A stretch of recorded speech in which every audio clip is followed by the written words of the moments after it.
इस लेक्चर में हम हाइब्रिडाइजेशन को डिटेल में पढ़ेंगे। हाइब्रिडाइजेशन क्या है, मगर उससे पहले हमें ये पता होना चाहिए कि हम हाइब्रिडाइजेशन को क्यों पढ़ते हैं। Hybridization explain shape of orbitals and bounding of orbitals. Hybridization orbitals की शेप को एक्सप्लेन करती है और बाउंडिंग को एक्सप्लेन करती है जब दो एटम्स आपस में रिएक्ट करते हैं, और इन दोनों चीज़ों को वीबीटी एक्सप्लेन करने से कासिर थी।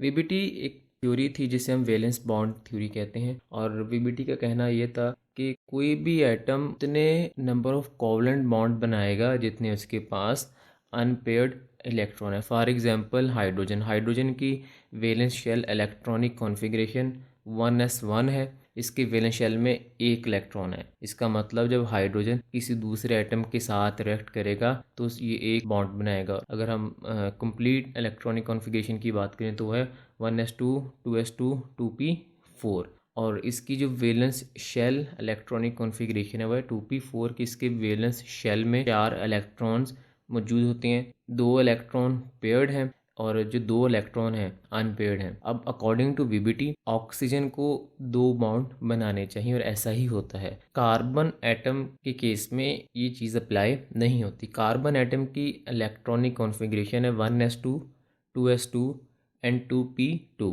एक कार्बन एटम के वैलेंस शेल में 2 इलेक्ट्रॉन्स मौजूद होते हैं और वो 2 के 2 अनपेयर्ड हैं। So according to VBT carbon atom को सिर्फ 2 बॉन्ड बनाने चाहिए, मगर रियलिटी में कार्बन एटम 4 बॉन्ड बनाती है जब वो किसी दूसरे एटम के साथ रिएक्ट करती है।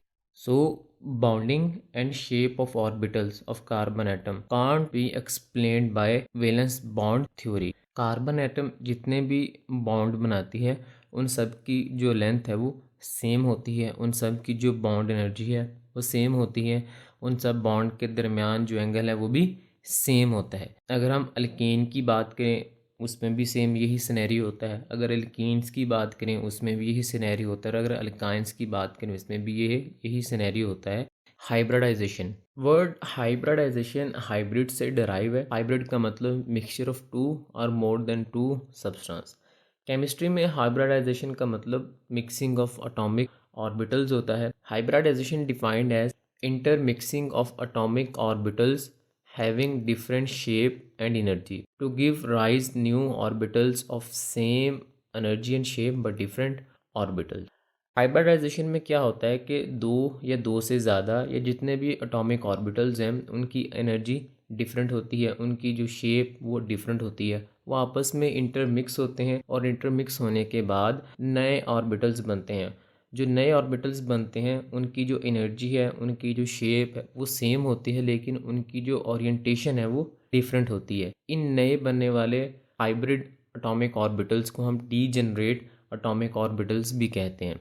फॉर एग्जांपल कार्बन एटम का एटॉमिक नंबर 6 होता है और इसकी electronic configuration 1s2 2s2 and 2p2।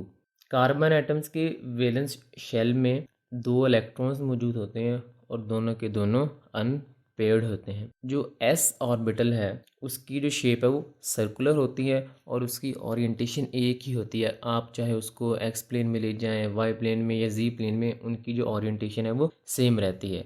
लेकिन जो p ऑर्बिटल है उसकी जो ओरिएंटेशन है वो चेंज हो जाती है जब आप उसको डिफरेंट प्लेन में लेके जाते हैं, और इसकी जो शेप है वो डम्बा लाइक होती है।